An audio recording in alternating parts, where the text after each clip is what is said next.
I mean, there's always going to be critics and keyboard warriors, you know. I mean, for anything you do in music business, right? Like, you really have to have thick skin.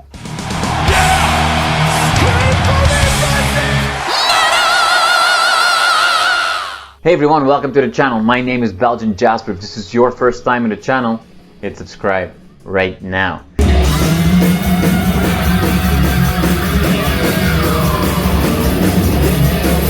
Courtney, first of all, thank you so much for your time. I appreciate it. You are in a beautiful parking lot in Belgium. It's so glorious. This is the life of a rock star. Prestigious right now. Prestigious, exactly. This is the lifestyle, everyone. This is the lifestyle. But you are touring with Burning Witches now. The fans know that you joined this band as one of the witches is, having a baby, which is great. Larissa is having a baby. So you are, you're jumping on board. This is not the first time that you hang out with the witches, though, because the last time I saw you was when they were opening for you. And if I remember correctly, you can correct me. All of the witches kind of were like referring to you as a little bit like their cool older sister. It was like, is that what they're saying? Who's got more experience, kind of showing the ropes a little bit. First American tour for them. At least it's positive. I was like, what else did they? No, what else did they say? Now you are joining them on a European tour. How different is that from an American tour? I mean, it's just the fans out here are crazy. Like, metal is just, it's religion out here. Every show's the same for me. It could be 5 people in a basement to 50,000. It's having a good time. Yeah. I haven't grown up yet, so.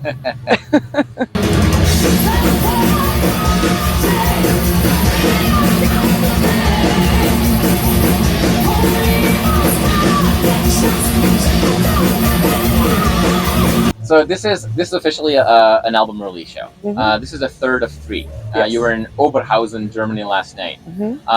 How are these first shows going? How are people reacting to the songs? I mean, great, and it's so good to play the new material. And I was on 3 on the digital release. I was on Unleash the Beast, Tomorrow, and World on Fire. So it's just great coming from the studio to play it live for everyone. And it's just been such a great reaction. And we're just having a blast. Yeah. I remember from a previous conversation that Laura said that her favorite song before this album was Flight with the Valkyries, because at times it's heavy enough to get the mosh pit going. Yes. Unleash the Beast, you just mentioned, is a song that could generate some mosh pits. Have you seen anything like that? A little bit. And it's the first song, so right out the gate. So that was such a good. You always have to have a couple fast ones in there.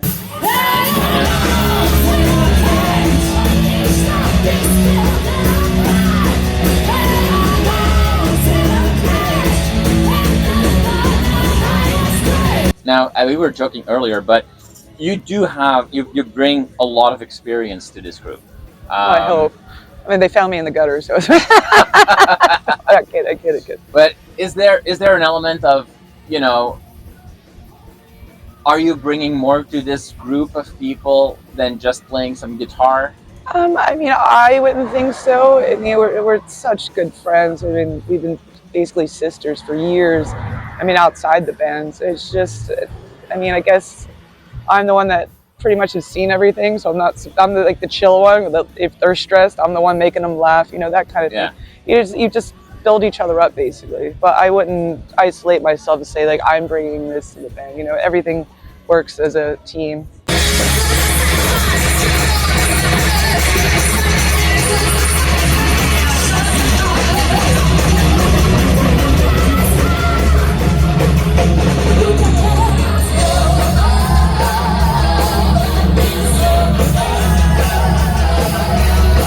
You're joining this band that is kind of like, it feels to me, looking at this from the PR angle more, this is the band that clearly is being supported by the label. There's a good team around it. There's other bands that are taking them under their wings. They're at that moment that this band could really, start breaking through and get launched.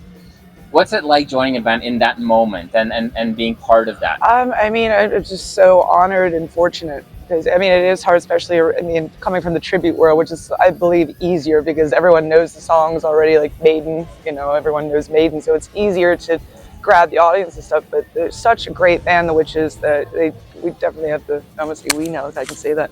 But the potential is there, and we work so hard, even behind the scenes, like Demir. I mean, we have such a great family, just trying to you know, sky's the limit, basically.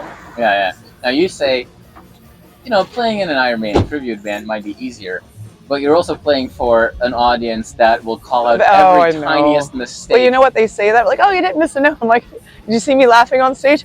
I was missing notes, you know. I mean, it's a double-edged sword. You have the people that are really like, oh, you played that well. But at the end of the day, we're just having fun and don't care, you know. Yeah. You can't beat that kind of thing. There's always going to be critics and keyboard warriors, you know. I mean, for anything you do in the music business, right? Like, you really have to have thick skin.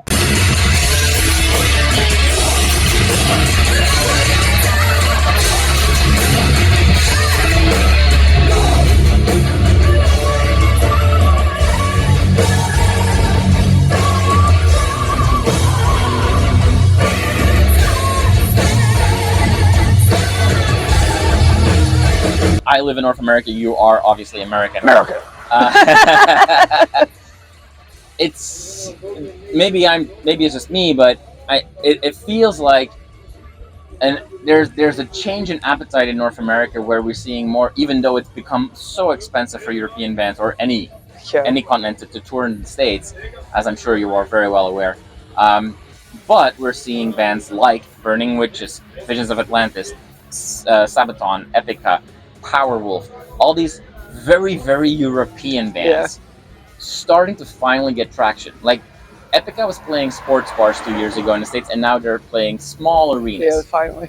So, like, is there something changing in the States? Like, is there an appetite? Is there a bigger appetite for European classic metal? I think, well, especially post-COVID, when the world shut down, anyone is just itching to get to a show. And then, I mean, the bands in the States, we can see them anytime. But when something special comes from Europe, like, you go. But, I mean, even Americans, I mean, take it from me, American bands coming to Europe, it's the same thing. It's so expensive, so much planning, and you don't know. Everything comes down to merch, basically, so buy merch. But it works both ways, but yeah, I did see an increase, especially the attendance at metal shows in America, because while not so much, but, you know, the demand is there. Yeah. And it's great.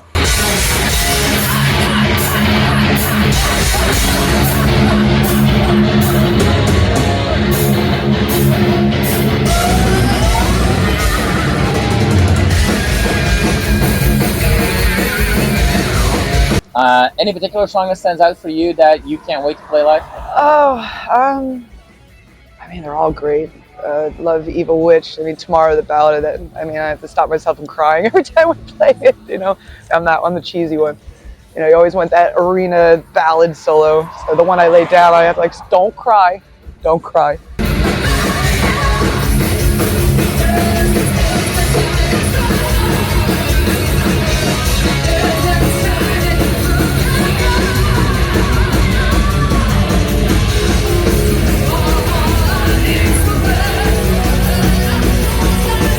You said earlier that you just kind of like get off the bus and you play. That's kind of your experience right now. And a lot of people think that touring is like a vacation. It is not. No, you have no time for anything. No. Is there at all, now that you're playing Germany and Belgium and all this old country stuff, is there anything at all that you have on your bucket list to strike off while you're here?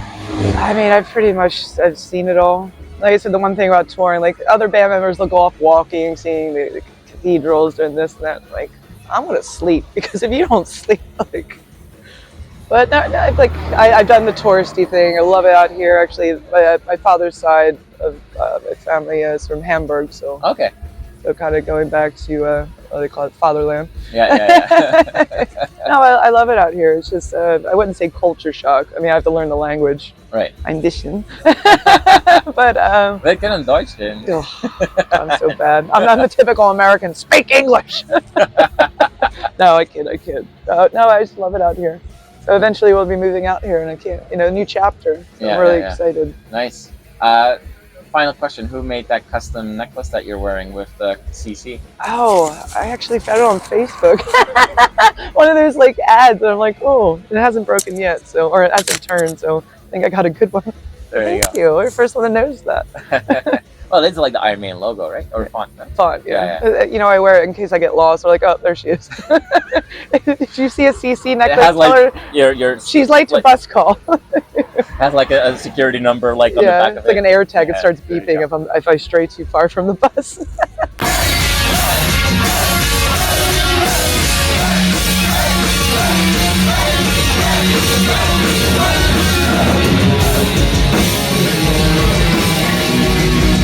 Courtney, it was so much fun talking to you. Yeah, I really all mine. appreciate your time. I know everybody should be getting ready for the show and warming up, and you take America. time for me, so I really appreciate that. Thank you. Thank you so much. My pleasure.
For watching this video. Click right here to see more content like it and subscribe to the channel.